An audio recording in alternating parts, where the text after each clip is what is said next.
Esther au chapitre 6. Béni sois-tu pour ta parole, Père. Amen. Cette nuit-là, le roi ne put dormir, et il se fit apporter le livre des annales, les chroniques.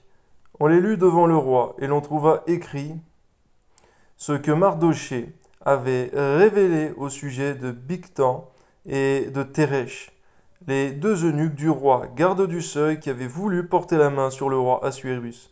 Merci parce que c'était toi, Seigneur, qui tenais les paupières du roi éveillées, Seigneur mon Dieu, afin, Seigneur, que le roi puisse, par ta grâce, Seigneur, eh bien, alléluia, bénir Mardochée, Seigneur, d'une manière particulière, et cela venait de toi. Amen. Le roi dit, quelle marque de distinction et d'honneur Mardochée a-t-il reçu pour cela? Il n'a rien reçu, répondirent ceux qui servaient le roi. Alors le roi dit, qui est dans la cour? Aman était venu dans la cour extérieure de la maison du roi pour demander au roi de faire pendre Mardochée au bois qu'il avait préparé pour lui. Les serviteurs du roi lui répondirent, c'est Aman qui se tient dans la cour. Et le roi dit, qu'il entre.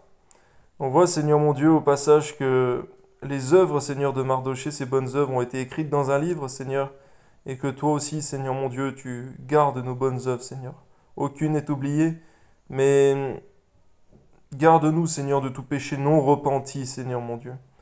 Car en effet, Seigneur mon Dieu, nous croyons aussi, Seigneur mon Dieu, que cela pourrait être noté, et que le diable voudrait nous accuser par cela. Alors c'est pourquoi, Seigneur mon Dieu, garde-nous, Seigneur mon Dieu, de commettre des péchés, Seigneur, même si nous disons, nous nous repentirons après, garde-nous de cela, Seigneur mon Dieu. Nous ne voulons point blesser ton cœur, Seigneur, et tout ce en quoi nous avons péché, pardonne-nous, Père. Amen. Aman entra, le roi lui dit, que faut-il faire pour un homme que le roi veut honorer? Aman se dit en lui-même, quel autre que moi le roi voudrait-il honorer? Et Aman répondit au roi, pour un homme que le roi veut honorer, il faut prendre le vêtement royal dont le roi se couvre, et le cheval que le roi monte, et sur la tête duquel se pose une couronne royale, remettre le vêtement et le cheval à l'un des principaux chefs du roi, puis revêtir l'homme que le roi veut honorer, le promener à cheval à travers la ville, à travers la place de la ville, et crier devant lui, c'est ainsi que l'on fait à l'homme que le roi veut honorer. Le roi dit à Aman, prends de suite le vêtement et le cheval, comme tu l'as dit, et fais ainsi pour Mardochée, le juif qui est assis à la porte du roi. Alléluia. Ne néglige rien de tout ce que tu as mentionné. Et Aman prit le vêtement et le cheval. Il revêtit Mardochée, le promena à cheval à travers la place de la ville, et il cria devant lui, c'est ainsi que l'on fait à l'homme que le roi veut honorer.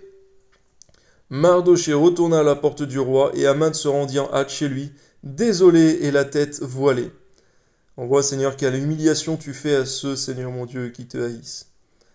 Aman raconta à Zeresh, sa femme, et à tous ses amis tout ce qui était arrivé. Et ses sages et Zeresh, sa femme, lui dirent, si Mardochée, devant lequel tu as commencé de tomber, est de la race des Juifs, tu ne pourras rien contre lui, mais tu tomberas devant lui.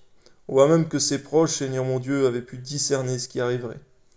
Comme il lui parlait encore, les eunuques du roi arrivèrent et conduisirent aussitôt Aman au festin qu'Esther avait préparé. On voit qu'Aman ne savait pas encore qu'il allait être conduit comme un bœuf à la boucherie. Il allait ne plus jamais revoir les siens. Ils avaient bien prophétisé sur lui, hélas. Que ton nom soit béni, Seigneur, tu fais comprendre à quel point on ne se moque pas de Dieu, ce qu'un homme sème, il récolte aussi. Amen.